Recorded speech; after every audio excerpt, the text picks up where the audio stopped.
African Israel Nineveh Church,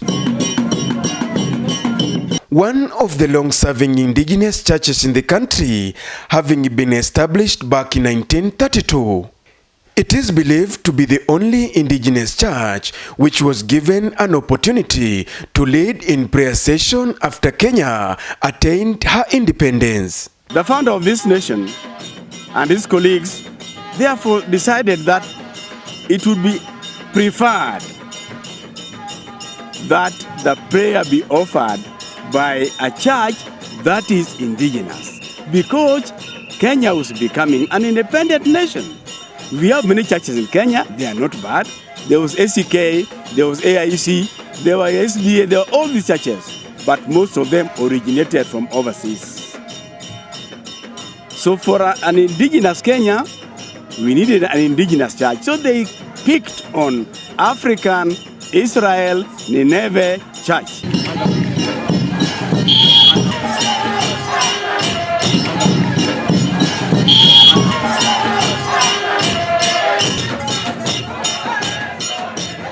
Known for its origin and headquarters in Vihiga County, it has been spreading its popularity mostly in Western and Nyanza region, having other branches across the country.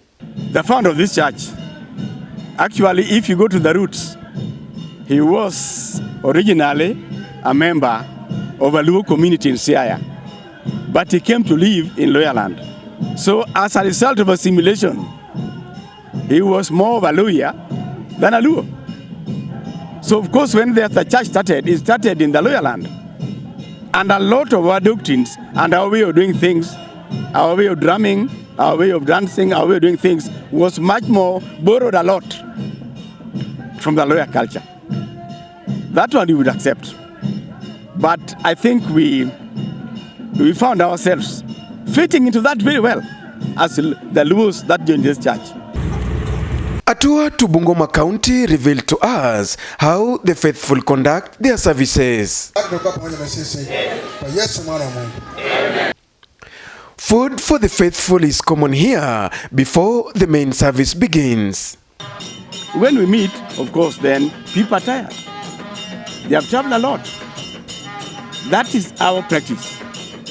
That when we come together in that kind of forum, then we arrange for some meals for our members, so that when you start a service, you have some strength. Maybe somebody's traveled so far, he's tired, he's weak. Dancing here is for all, young and old, men and women, and when things get more spiritual.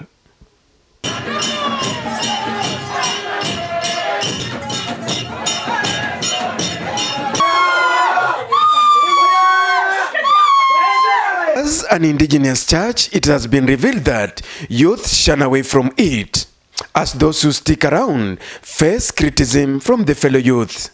Vile nilizaliwa, nilipata hii kanisa kama babu yangu anashiriki ndani, ndiko kwa boma.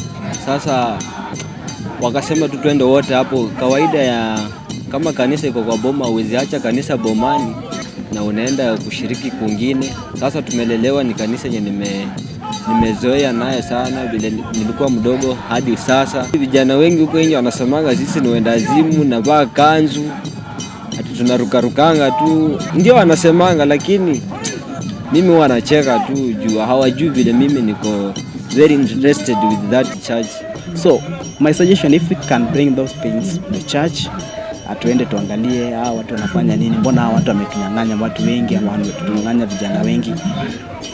Hiyo kitu yenye wamefanya tusifanye nini? Tufanye, because we are living in a modern world. We are not living in the past. That is a fact that we have to accept. According to Esbon Otieno, an elder of the church, their late founder Kivuli played a big role towards growth of the church, and his teachings are still a key factor to them. In the 1970s, there was a very bad breakout of cholera, especially in Nyanza. It went in record that no member of this church died. Why?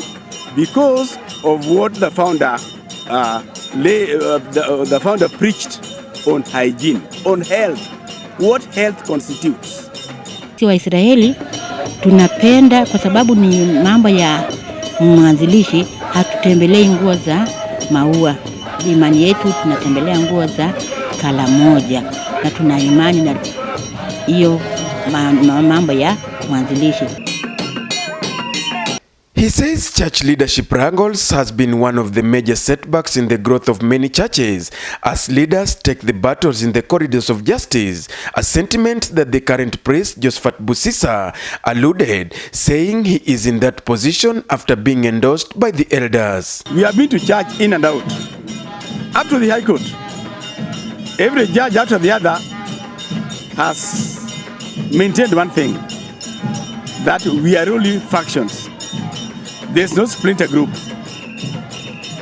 While they try to help us to come up with a referendum, to help us come with the leadership and the constitution that we want. But of course, we are trying to say, and we are trying to plead with our government, that the churches remaining in the corridors of our courts is not the best for spiritual development. Shida ambayo tuko nayo kwa sahi ni kuchagua viongozi kutumia mambo ya siasa na kutumia mambo ya usawishi, lakini hatuombi. Mwanzilishi wetu alisema kabla mtu hajachaguliwa lazima wazee waende na waombe, na hiyo ndio kazi ya makuhani hawa. Na hawa wazee wameniona nikiwa mdogo hadi nilipo, na hawa hawakuangalia mwili, hawa waliangalia ndani ya imani yangu na vile nilikuwa nikikaa na vile nilikuwa nikiishi, ndiposa wanaweza kuona maono yao. Ilikuwa maono yangu ili mkutano uweze kusimama. Kama mjukuu nilipewa upande wangu, nilipewa ukuhani mkuu ili niwaendeshe kulingana na maono ya mwanzilishi. Alisema kwamba kiti cha ukuhani mkuu kibaki cha familia. Dr. Kenneth Otieno Lando, a lecturer and a religious expert at the Masinde Muliro University, Kisumu campus, who says indigenous churches emerged as a result of pushing away Western culture of worship that was brought up by the colonialists. The indigenous churches were kind of opposing the Western or the European idea of interpreting Christianity. That's why they looked at the Christian faith differently from the way the Africans look at it. So they wanted to maintain the African aspect and bring what we call acculturation. He adds, saying such churches, including that of Legio Maria, are mostly geographical, located and have a great influence in the community. Most of them are community-based, and they believe in communal activities. They want to do things together as a community. The Nineveh and company are largely Western and Nyanza. So they also have their geographical locations where they have a lot of influence. And by the way, we should not forget that of late they have become even very much politically important to the politicians. They can be very domineering and they can really indoctrinate members. And because of this indoctrination, we find a very faithful following among these people. So, what then is the fate of such like churches? I don't see them actually disappearing soon, but they'll be here for a long time to go. Remember, the African traditional indigenous churches have been part and parcel of Africa since time immemorial. In fact, we say they are timeless. So any imagination that they're going to disappear soon, to me, it'd be wishful thinking. Dembede, Ibru TV, Bungoma County.